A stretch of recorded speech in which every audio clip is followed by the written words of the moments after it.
Okay,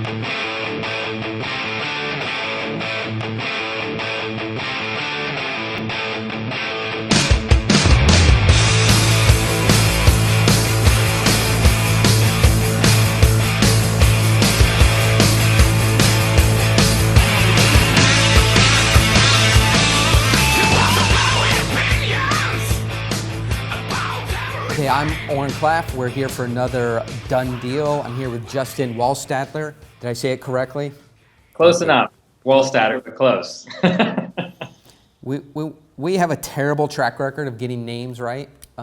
My name is Susan Johnson. I'm here with Timothy Leary on another episode of Done Deal, but we do take this stuff somewhat seriously. We're just talking about Justin being Superman. We'll get to that in a minute. But this is seriously Done Deal. We talk to very interesting people who are doing things in the world that are really changing the way things work or are somehow found a crack in the seams and accomplishing things faster, quicker than might be expected. We had Hobie Darling, the CEO of Skullcandy. Now we have Justin, the CEO and founder of Wonder, which is an amazing. And so, why Justin's here in my mind, and he's here in his own mind for his own reasons, and we'll get to that. But in my mind, I stand on stages all over the world, and I tell people when you go to make a presentation and you stand up to address an audience of 3 people, 50 people, 5,000 people, right? You have to provide them insight, something that is new, interesting, novel, but cohesive, honest, truthful, authentic, fact-based, but nevertheless interesting in a narrative format. That is how you captivate buyers. That's how you captivate audiences.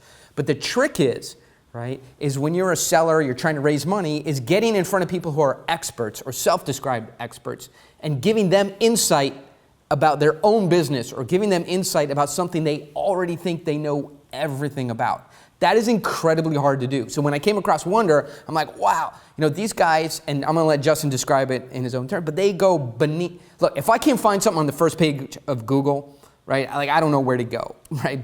I go Bing and Yahoo, and then so when Wonder came along, I go, these guys know how to go past the first page of Google to the 50th page and then the dark web and to the dark side of the moon. If you ask Justin, he'll be able to tell you if Transformers really are sort of incubating in the sand on the dark side of the moon. How is that possible? Justin, welcome to Done Deal. We need to know everything. First of all, your background, and tell me the Superman story again. Thanks, Oren. Yeah, so as you mentioned, founded a company called Wonder, which is an on-demand research service. And as you pointed out, there's vast quantities of information on the web today, which is amazing because we have access to great stats and facts and figures. But because there's so much of it now, actually finding that little tidbit that you need for that presentation or that white paper or that meeting you have to impress your boss is quite difficult. So we've basically assembled a team of expert researchers around the world, and you can just ask Wonder a question, and it goes out to this network of researchers, and within a few hours you get back an overview on that topic and a bunch of resources that you can dive into. Okay, so here's a fair question, and right, don't take this the wrong way, but does this go out to 9-year-olds in Ukraine sitting around in their mom's basement with a TI 99 4A connected to the, a 7-year-old internet by a piece of yarn, helping you, try to raise $40 million for your startup in Newport Beach, California? I once heard that the most prolific editor of Wikipedia is actually a 17-year-old boy. It's in some random part of the world. So Yeah, 17-year-old boy who's at Harvard University. He's been there for 9 years. Both his parents are Albert Einstein, and he founded Mensa in the previous 3 incarnations of his life, starting in 1908. That's right. But yes. But not today, not yet. Maybe one day. But basically, we have PhDs and retirees and stay-at-home moms, brilliant people who want to work on intellectual things, intellectual problems, and their alternatives if they want to have the lifestyle they want to have are they can drive a car for Uber, or do delivery for Amazon, or they can work from their bedroom, in their pajamas while watching Game of Thrones on intellectual things and make the same amount of money or more. So, sorry, I would call BS on you, except for when I sat down with Peter Diamandis, right? This is really, I mean, this is his big theme. You know, he runs the X Prize Foundation. We did some work for X Prize. They're a good organization, but they've really crowdsourced some really amazing, and so I can't remember what it was, but the most complex physics problem, you know, ever solved over the last 2 years, or chemistry, physics, really complex problem. They crowdsource, and there's some little old lady who lives in a cottage in Cornwall, England, at the edge of town, you know, and eats bangers and mash for breakfast. Is the world's most prolific, and we got to fact check this, right? But has cracked the most amount of complex physical chemistry by connections of anybody, any university, any institution, anywhere. So this proliferation of sending hard problems out to the masses is really proven by some very, very credible organizations. And so that's what led me to believe in it and try it and be wowed. By the way, this is not an infomercial. I don't think there's anything to buy here except for Wonder's, you know, services. This is not an infomercial for Wonder. I try to be more investigative journalism and not so gushy. This is the first time I think I've actually even been nice to a guest. But so what the hell is, and I have other questions, but so a little bit more about why it works, and what problems it's best for solving, and then, you know, if you can, and something that blew your mind, even when your mind had already been blown, you know, sending hard problems out to, you know, really a broad audience. And it's a really neat equation, both from the customers that we help, you know, the time we save them and the insights we find them, but also really for the researchers. I mean, you know, just on your last point, we were talking with one of our researchers the other day named Nina, who, you know, is a ex-foreign policy advisor on Capitol Hill, who just had a kid, and she wants to be at home with her kid. And, you know, we can provide her with an opportunity to work on, you know, interesting problems related to her skill set and her area of expertise that allows her to do, you know, the things she wants to do and spend time with her family. So it's okay. Really, I just had a kid. Can you allow me to spend time at home? Like, can you give me something to do? The problem is I'm not good at anything. So you guys would fire me instantly. But just email research@askwonder.com and you can apply. All right, I will. So please. But following you, what blew your mind? Something that you put out there, somebody picked it up, and you didn't think it could get any better, but it did. Oh, I mean, we get the craziest questions. I mean, I was even just actually looking up some right before this call to kind of show you, and maybe I could share my screen and demonstrate a few. Yeah, do it. Please, we're very interested. Yeah, we get everything from, you know, questions about how many mattresses are sold every year in the U.S. to, you know, what's the most frequent cause of bicycle fatality in San Francisco, to, you know, how large is the pharmaceutical markets and who are the major players, to, you know, product purchases. I'm buying a TV for $1,000. What are the best models? You know, or I'm traveling to Africa next month. What vaccinations do I need? You know, I was just, let me actually pull up. So we have for our researchers. I'll read you the last few requests that we got just in the last few minutes. How do I get pricing for a bunch of wedding venues in Savannah, Georgia? What's the market size for standing desks or adjustable desks? What's the best choice for an elliptical stationary bike between $300 and $1,500? What's the truth about the impact of gun control? Exclude murder due to mental illness, such as movie theater and school shootings. Based on human behavior / needs, market trends, current players, and technology advancements, what should be considered when planning to build the best online marketplace for jewelry? Right? So just, I mean, incredible. So let me push on this a little bit, because I like to not just be a layover, rollover, and really offer infomercials, right? Yeah. By the way, if you're interested in making juice, we have a wonderful device here that we'd like to share with you today. It makes the greens, it splits the carrots, and after that, you can eat the pulp and grow an organic garden out. Okay, listen to me. A lot of these things that you've said, if I type them in first page of Google, I'm going to get some hits. Half those hits are going to be marketing from somebody, but the other half are going to be USA Today and some kind of statistics, or maybe Gartner. So differentiate what you tell your guys to do in terms of, and remember, my thinking is all around providing insight. So what are your instructions to your researchers to go deeper than what the USA Today infographic on the July 17th, 2013 Saturday edition? Yeah, so that's a great question. So we have very stringent researcher guidelines and researcher tools and database. I mean, all sorts of interesting things so that when you ask a question on Wonder, it's not just are people going to Google and trying to find out the best results, but it's actually they'll go into proprietary databases, they'll read the reviews, they'll do the synthesis, they'll create the list for you. You know, we have people asking questions like, who are the top 10 data scientists in Israel? Right? And for questions like that, it's not just a straightforward read some news articles and figure it out. You actually need to do even calculations, back of the napkin analysis. And our researchers are fantastic at all those things. And the last thing I'll say is we actually have 2 sets of eyes on every Wonder question. So in fact, you're getting kind of double, the bang for the buck. We have someone that does the analysis and actually goes in and does the review and the oversight to make sure that it's great. It is wonderful that you have founded this charity, right? But because for the people on my list and my audience and ourselves, this is a gift, insight that goes deeper than the first 30th, 50th page of Google or anybody that you could know or do know. That insight is great. How do you make money, other than this charity that you founded called Wonder? Because this can't be profitable. It actually is quite profitable. Okay. So you don't have to tell us your secret, but as much as you can, how do you make this work, right? Yeah. I have used Wonder. The answers that I got back blew me away for the $20 that a typical answer costs. And you can tell us about your pricing. I couldn't comprehend. This is why I wanted to talk to you. How at that pricing you could do that much work. And I don't know if you can explain or it's a secret sauce in your business model or what, but please, God, help me. What's going on here? Yeah, no, happy to.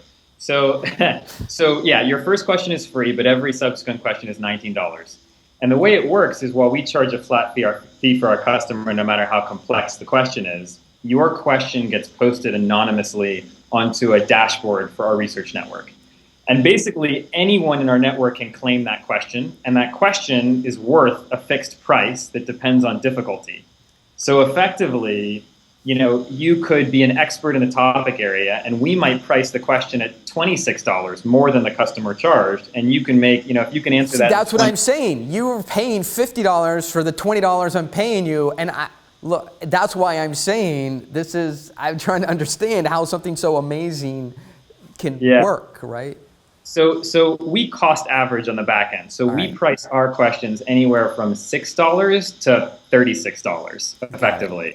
And on average, we make a margin because we can answer questions on average that are less, for less than the $19 we charge you. So this is like 24-hour fitness, right? So some people ask, what time is it, right?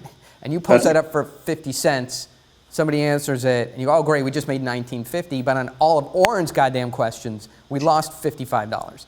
And so, but at some point, you make it up in scale. And that's right. Yes. I mean, we have questions are cheaper for us when we have more expertise in a subject area, right? Because people can answer it faster and easier. Questions are more expensive either when they're time-consuming because it's just a lot of data gathering, or time-consuming because we don't have the expertise, so our researchers have to learn, or do the digging first before even answering.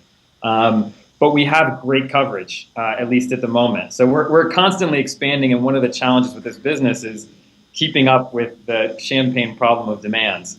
So as demand increases, we need more and more expertise, and that's how we keep the equation kind of balanced. And so, all right, shifting topics a little bit. Tell us about the Nobel Prize that you won. Not yet. I know, not yet, but I'm going to call them up and say, stop what you're doing, all this nonsense with literature and physics and chemistry, just wipe all that out and award all of them to Justin. This is awesome. Okay.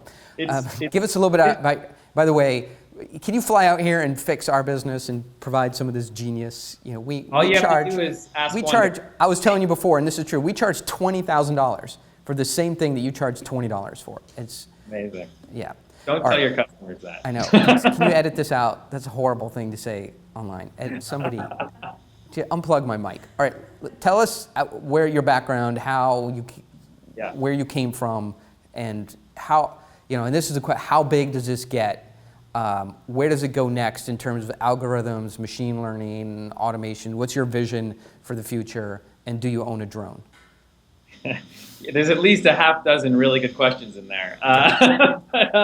But my background is, so I've had a few kind of crazy experiences since graduating. So I graduated Harvard in 2009. I had an amazing opportunity right out of undergrad to build an early stage venture firm. Essentially, a friend and I were given a blank check by a wealthy older gentleman. And within 2 years, we had invested about 30 million into a bunch of early stage companies. The timing was very good. It was 2009, so no one was investing except two know-nothing 20-something-year-olds. And I see this, by the way, I see this all the time on Business Insider, the wonderful life of Justin, right? He's standing in front of a Bugatti, in front of a 17 years old, with a rich uncle with dark sunglasses petting a white Belgian tiger, driving up, arms around women off the Costa Brava, visiting Hemingway's niece, who's also a model for Vogue magazine. So tell us more about the wonderful life of Justin and just how hard it was. Like, did the Bengal tiger, did it bite? Fair, or yes? To be fair, I mean, I gloss over a lot of the hard stuff. Okay.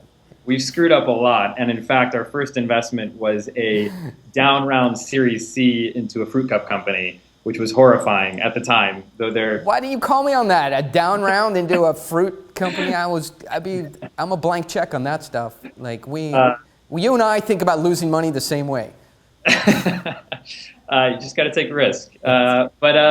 It's so look. I had, it was a great experience. We were fortunate enough to be early investors in Indiegogo, in Cloud, in Reportive, in a bunch of companies that were bought by, some well-known names like Salesforce and LinkedIn and a bunch of others. But I've always known that I'm a builder more than I am an investor.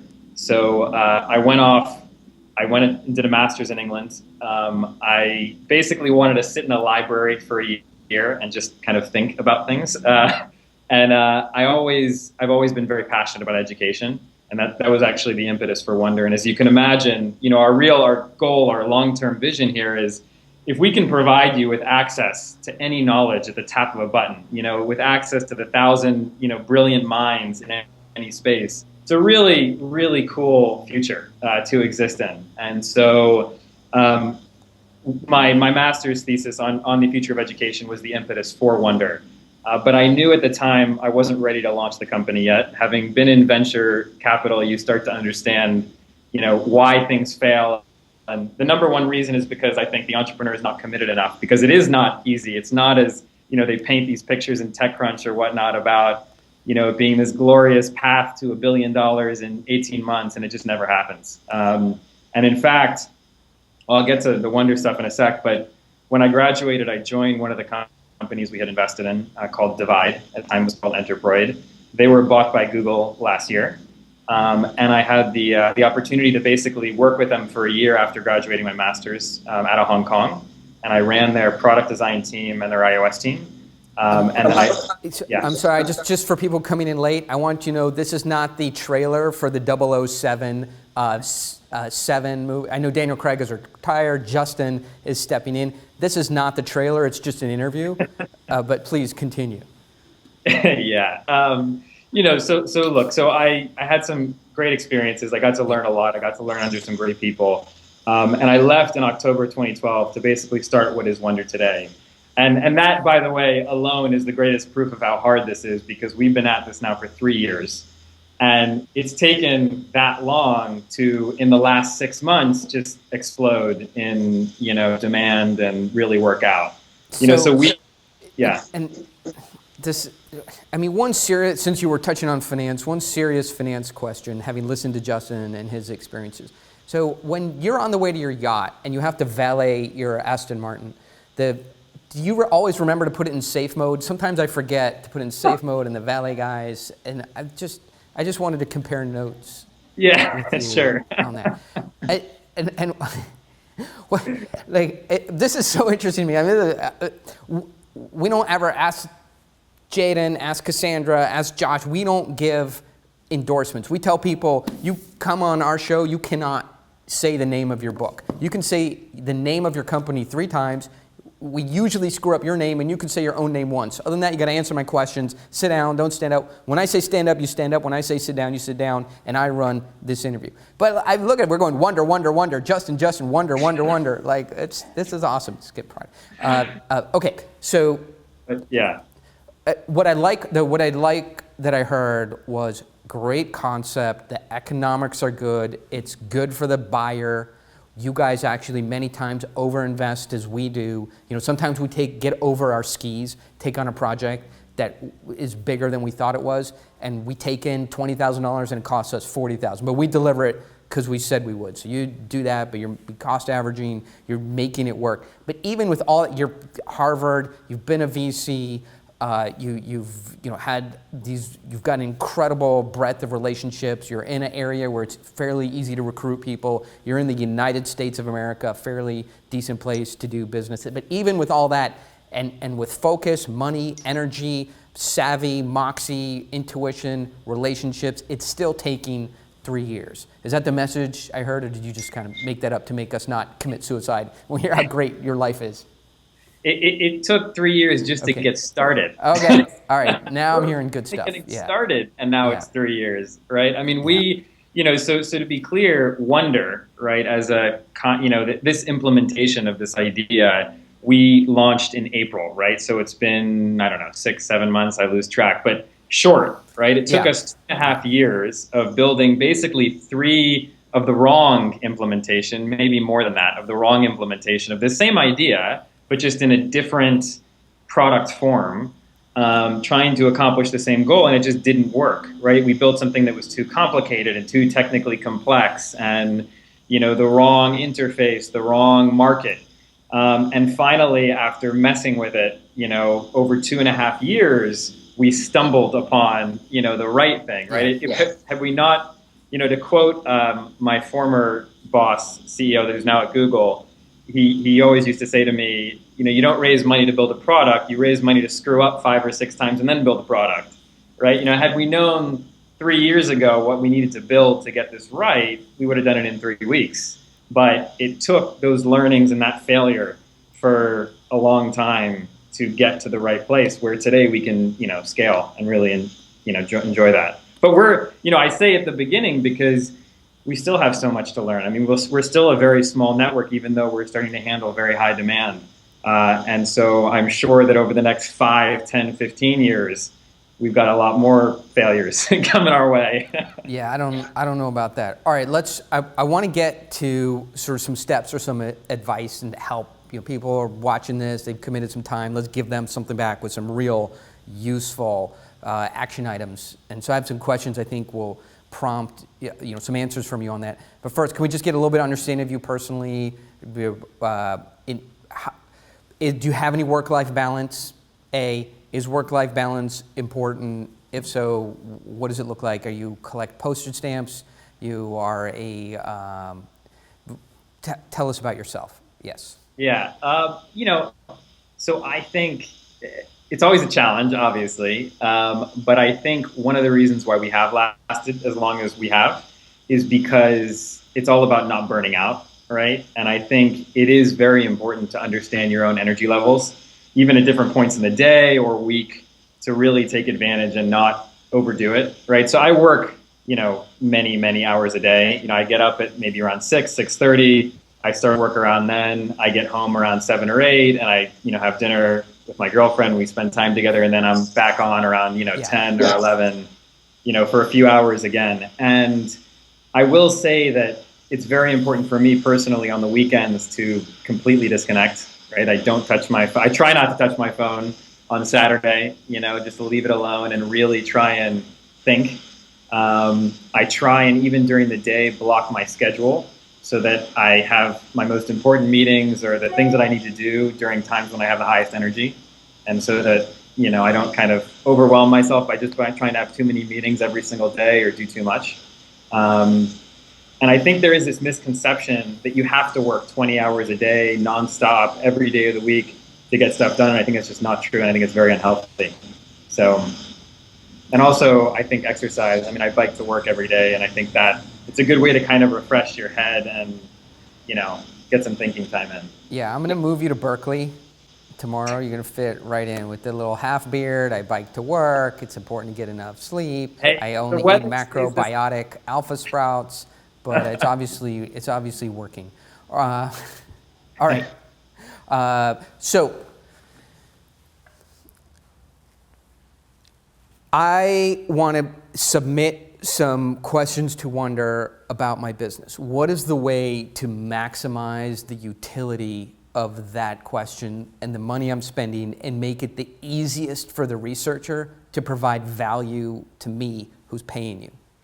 Yeah, that's a great question. The more context you give, and this is actually, we were talking about this yesterday, the more you tell us what you don't want, the better it's going to be. In other words, some people are overly broad in their questions, and then our researchers will basically pick a path and go down that path, and that may just have not been what your kind of perception of that thing is. Yeah. I mean, even a minor example of this, my own fault, I went in and it's my mother's 60th birthday coming up, and I wanted to kind of give her, a gift of going to a spa.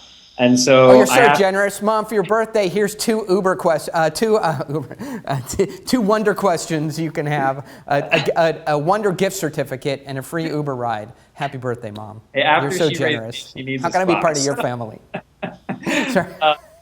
But I asked a question. Okay. I basically said, hey, what are the best spas, for my mom for this and this circumstance. And I was really looking for kind of a small, unique experience, not one of these like big mega hotels.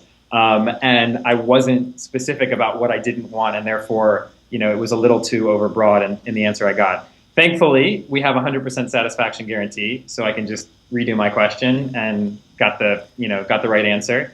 But that's pretty critical. So being as specific, trying to go deep instead of broad. Telling us what you don't want. And later this afternoon, we're going to release, so probably by the time this goes out, we'll officially have it live, but we're going to release a feature where you can actually help your researcher by tagging, categorizing your request. Yeah. And that'll help us faster route it to the right person so that you can get a better answer faster. All right, terrific. So this has we're joking around here a little bit. I'm making fun of Justin because he's too good to be true, but this has my heartfelt endorsement. I have to go now because I have to go fill out like 15 Wonder questions before all this demand gets in front of mine. This is great. So, all right, look, I look forward to meeting you in person. I really appreciate the, disclosing to us how it works, the inner mechanics, and really giving us a look into the new frontier of how easy it is to get insightful, solid, credible, factual, helpful information. You're doing the Lord's work, and we over here appreciate it. Thank you. I really appreciate you having me. This is a lot of fun. All right, you bastard.